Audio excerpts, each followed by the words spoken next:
ये सारे ही प्रिय भाई बहनों को मेरी तरफ से जेमसी की, मैं आपका भाई पास्टर अब्राहम आज फिर से प्रभु के वचन को लेकर आपके बीच में आया हूँ और बड़े ध्यान से प्रभु के वचन को सीखें, प्रभु के वचन को सुने।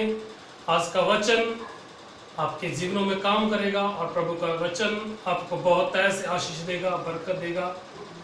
सो हमारी इच्छा है, हमारी ख्वाहिश है कि हर एक जन प्रभु के वचन को सीखे और प्रभु में आगे बढ़े और प्रभु के राज्य के लिए तैयार हो सके। सो हमने जैसे पहले सीखा था कि प्रार्थना हमें क्यों, कब और कैसे करनी चाहिए। सो आज हम सीखेंगे कि एक प्रभावशाली प्रार्थना के सिद्धांत क्या हैं। अगर हम चाहते हैं कि हमारी प्रार्थनाएं शक्तिशाली हो जाएं, अगर हम चाहते हैं कि हमारी प्रार्थनाएं सामर्थ्य हो जाएं, तो हमें क्या करना होगा, हमारे अपने जीवन में क्या सुधार लाने होंगे कि हमारी प्रार्थनाएं एलिया के मानदंड, हमारी प्रार्थनाएं पौलुस के मानदंड, हमारी प्रार्थनाएं एलीशा के मानदंड सामर्थ्य हो जाएं। बहुत सी बातें हम सीखेंगे। सो आज हम जिस विषय पर ध्यान देंगे वो है आज्ञाकारी। बाइबल कहती है कि अगर हम चाहते हैं कि हमारी प्रार्थनाएं सामर्थ्य हो जाएं, अगर हम चाहते हैं कि हमारी प्रार्थनाएं शक्तिशाली हो जाएं, तो सबसे पहले हमें आवश्यकता है, हमें चाहिए कि हमें जीवन में आज्ञाकारी हो। क्योंकि अगर हमारे जीवन में आज्ञाकारी होगी तो हमारी जो प्रार्थना है वो प्रभावशाली और शक्तिशाली बनेगी। उसके लिए मैं एक वचन पढ़ना चाहूंगा। अगर आपके पास बाइबल है तो आप अपनी बाइबल से पढ़ सकते हैं। मैं पढ़ रहा हूं यूहन्ना की अंजील, उसका 15 अध्याय, उसके 7 वचन में लिखा है, यदि तुम मुझ में बने रहो और मेरी बातें तुम में बनी रहें तो जो चाहो मांगो वह तुम्हारे लिए हो जाएगा। यीशु मसीह ने कहा तुम मुझ में बने रहो। अगर हम यूहन्ना के पहले अध्याय को पढ़े तो वहां पर लिखा, आदि में वचन था और वचन परमेश्वर था और वही वचन इंसान बनकर, देहधारी होकर, एक मनुष्य बनकर इस जगत पर आया, इस जगत में आया। बाइबल कहती है यीशु मसीह परमेश्वर का वचन है और यीशु ने कहा जो मुझ में रहता है और मेरी बातें जिसमें रहती हैं वो मुझसे कुछ भी मांगता है मैं उसे देता हूं। याद रखिए, अगर हम परमेश्वर से प्रार्थना करते हैं, प्रभु यीशु का नाम लेकर पिता से कुछ भी मांगते हैं, अगर हम वचन में सही हैं, हम आज्ञाकार हैं, हम आज्ञाकारी में अपना जीवन बिताते हैं, अगर हम आज्ञाकारी में सही रीति से आज्ञाकारी में चल रहे हैं, तो प्रभु हमारी प्रार्थनाओं को सुनता है और हमारी प्रार्थनाओं का उत्तर देता है। वो हमारी प्रार्थनाओं को कभी ठुकराता नहीं है, वो हमारी प्रार्थनाओं को सुनकर कभी अनसुना नहीं करता है, वो हमारी प्रार्थनाओं का प्रत्येक प्रार्थना का उत्तर देता है जब हम आज्ञाकार होते हैं, प्रभु यीशु मसीह के वचनों पर चलते हैं, वचन को तकड़ाई से पकड़े रहते हैं। इसलिए यीशु कहते हैं यदि तुम मुझ में बने रहो और मेरी बातें तुम में बनी रहें तो जो चाहो मांगो तुम्हारे लिए हो जाएगा।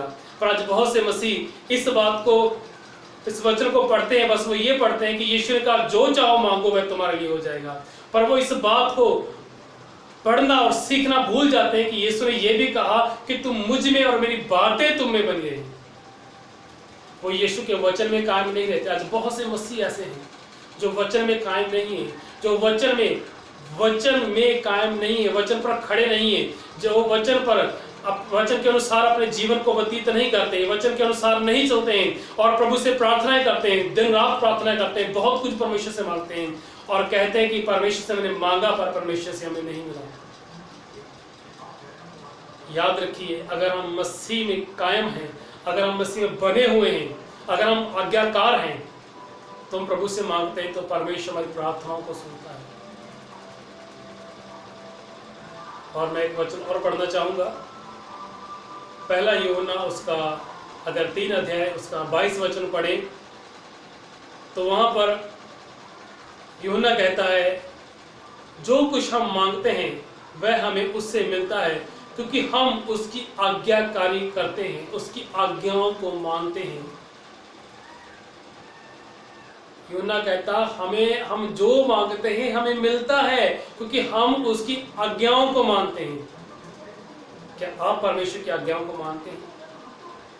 अगर आप परमेश्वर के वचन के अनुसार कायम हैं, आप अगर परमेश्वर की आज्ञाओं को मानते हैं, अगर आप परमेश्वर के वचन पर खड़े हैं, अगर आप वचन पर स्टैंड हैं, तो याद रखिए आप यीशु से प्रार्थना करेंगे, पिता से मांगेंगे तो पिता आपको देगा। ऐसा नहीं होगा कि अगर आप वचन पर खड़े हैं और आप परमेश्वर से कुछ मांगते हैं, परमेश्वर से प्रार्थना करते हैं और परमेश्वर आपकी ना सुने, क्योंकि वो कहता है मैं अपने कान उनकी दुहाई पर लगाए रखता हूं। हमारा परमेश्वर हमारी प्रार्थनाओं को सुनता है, हमारी प्रार्थनाओं पर अपने कान लगाए रहता है, पर हमें चाहिए कि हम पहले आज्ञाकार बने, अपने जीवन को आज्ञाकारिता से चलाएं, आज्ञाकारी से जीना सीखें। और इसके लिए मैं एक वचन और पढ़ना चाहूंगा, इब्रानिया की पुस्तक, इब्रानिया उसका 5 अध्याय और उसका 7 वचन मैं पढ़ूंगा।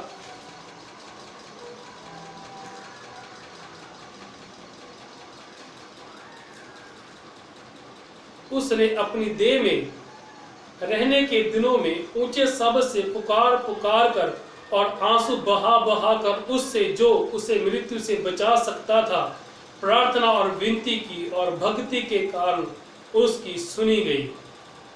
और पुत्र होने पर भी उसने दुख उठा उठा कर आज्ञा माननी सीखी और सिद्ध बनकर अपने सब आज्ञा मानने वालों के लिए सदा काल के लिए उद्धार का कारण हो गया।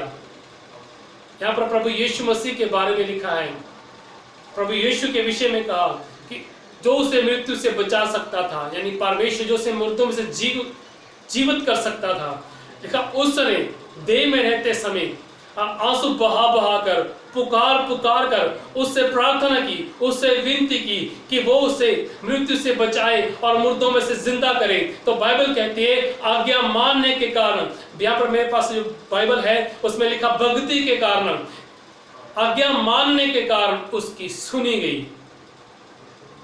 और उसने पुत्र होने के कारण भी, वो पुत्र था, परमेश्वर का बेटा था, एक लौता बेटा था, पर फिर भी उसने दुख उठा उठा कर आज्ञा मानना सीखा।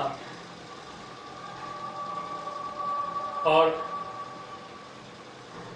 लास्ट में कहता है और वो सिद्ध बना आज्ञा को मानकर, और जितने भी उसकी आज्ञाओं पर चलते हैं उन सब को उद्धार करता है। वो उन सब के लिए उद्धार हो गया, उद्धार का कारण बन गया जो उसकी आज्ञाओं को मानते हैं। जब हम उसकी आज्ञाओं को मानते हैं तो वह हमारे उद्धार का कारण है, वो हमें उद्धार देगा, हमें भी एक दिन मुर्दों में से जीवित करेगा, हम भी एक दिन जीवित हो जाएंगे, हम भी एक दिन मसीह के मार्ग, हमारा प्रभु यीशु मसीह के मार्ग हम बदल जाएंगे और हम स्वर्ग में उठाए जाएंगे। अगर हम आज्ञाकार हैं, अगर हम परमेश्वर के वचन पर खड़े हैं, परमेश्वर के वचन को मानते हैं, इसलिए हमें चाहिए कि हम आज्ञाकार बने।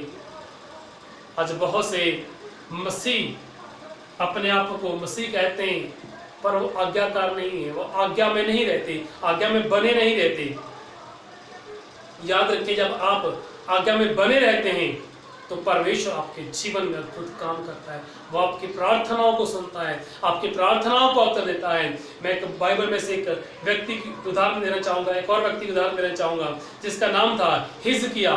बाइबल कहती है हिजकिय्याह बीमार हुआ और यशाया भविष्यवक्ता के पास परमेश्वर का वचन आया। यशाया से परमेश्वर ने कहा जा और हिजकिय्याह को जाकर बोल कि तू बीमार है, तू नहीं बचेगा, तू मर जाएगा, अपनी सारी जो जिम्मेदारी है अपने घराने पर डाल दे। जब यशाया ने जाकर उसको ये बोला तो बाइबल कहती है वो रो रो कर प्रार्थना करने लगा। अगर आप बाइबल को पढ़ते हैं तो याद रखिए, अगर आप पढ़ना चाहते हैं तो आप यशाया उसका 38 अध्याय उसके पहले वचन से पढ़ सकते हैं। तो वहां पर लिखा हिजकिय्याह ने अपना जो मुंह है वो दीवार पर फेरा और आंसू बहा बहा कर परमेश्वर के आगे रोने लगा, परमेश्वर के आगे गिड़गिड़ाने लगा और परमेश्वर से कहने लगा परमेश्वर याद कर कि मैं कैसे तेरे संग चलता रहा हूं, मैं कैसे तेरे वचनों पर चलता रहा हूं, मैं कैसे तेरी आज्ञाओं पर चलता रहा हूं। परमेश्वर तू याद कर मैं तेरी आज्ञाओं पर चला हूं। जब उसने परमेश्वर को पुकारा तो लिखा परमेश्वर ने उसकी प्रार्थना को सुना और परमेश्वर ने फिर से यशाया से कहा वापस उसके पास जा और उसे बोल कि मैंने तेरी प्रार्थना को सुन लिया है और देख मैं तेरी आयु को बढ़ाता हूं, अब तू 15 वर्ष 15 साल और जीवित रहेगा। आमेन, प्रेज द लॉर्ड, परमेश्वर की महिमा हो। हिजकिय्याह परमेश्वर का आज्ञाकार था। जब उसके लिए मृत्यु का संदेश आया और उसने प्रार्थना की, उसने कहा परमेश्वर स्मरण कर, मैं कैसे तेरे साथ खराई के साथ चलता रहा हूं। जब आप परमेश्वर के साथ चलते हैं, खराई के साथ चलते हैं, परमेश्वर के वचन में बने रहते हैं, और जब आप परमेश्वर को पुकारेंगे दुखों के दिनों में, संकट के दिनों में, परेशानियों के दिनों में परमेश्वर को पुकारेंगे, तो परमेश्वर अपने कान आपकी प्रार्थना पर लगाएगा और परमेश्वर आपकी प्रार्थना को सुनकर आपको उत्तर देगा। मैंने कहा, अगर हम चाहते हैं कि हमारी प्रार्थनाएं प्रभावशाली हो जाएं, अगर हम चाहते हैं कि हमारी प्रार्थनाएं शक्तिशाली हो जाएं, तो सबसे पहली बात हमें आज्ञाकार बनना होगा। सो मसीह में मेरे भाई बहनों, आप परमेश्वर के आज्ञाकार बने। मैं बहुत कुछ आज्ञाकारी पर बोल सकता हूँ, पर बाइबल भरी पड़ी है जहाँ पर लिखा है कि आज्ञा मानो, आज्ञा मानो। अगर हम व्यवस्था सार उसके 30 अध्याय को पढ़ें तो वहां पर लिखा है, परमेश्वर कहता, मैं आकाश और पृथ्वी को तुम्हारे विरुद्ध गवाह बनाकर कहता हूँ, मैंने मृत्यु और जीवन, आशीष और बरकत तुम्हारे आगे रखी है। अगर तुम चाहते हो कि जीवन को चुनो, अगर तुम जीवन पाना चाहते हो, बरकतें पाना चाहते हो, तो बाइबल कहती है, परमेश्वर कहता, अगर तुम बरकतें और जीवन पाना चाहते हो तो अपने परमेश्वर से प्रेम करो और उसकी आवाज को सुनो और उसके अंग संग लगे रहो। याद रखिए, अगर आप परमेश्वर की आवाज को सुनते हैं, परमेश्वर के संग रहते हैं, उसके आज्ञाकारी में बने रहते हैं, वो आपकी प्रत्येक प्रार्थना को सुनता है। और यीशु मसीह के विषय में लिखा, आज्ञाकारी के कारण उसकी सुनी गई। यीशु मसीह हमारे लिए उदाहरण है, हमारे लिए एग्जाम्पल है यीशु मसीह। आइए हम आज्ञाकारी का फैसला लें। हम परमेश्वर से कहें, परमेश्वर कुछ भी हो जाए, मैं तेरे वचन को नहीं छोड़ूंगा, मैं आज्ञाकार बना रहूंगा, मैं आज्ञाकारी के साथ चलूंगा। जब आप, मैं फिर से कहता हूं, जब आप आज्ञाकार रहेंगे, आज्ञाकार बनेंगे, तो परमेश्वर आपकी प्रार्थनाओं को सुनेगा। आमीन। हम चाहिए कि हम आज्ञाकार बने। मसीह में, मैं फिर से कहता हूं, आप प्रभु यीशु मसीह में आज्ञाकार बने। सबको मेरी तरफ से जय मसीह की। परमेश्वर सब सुनने वालों को आशीष दे। आमीन।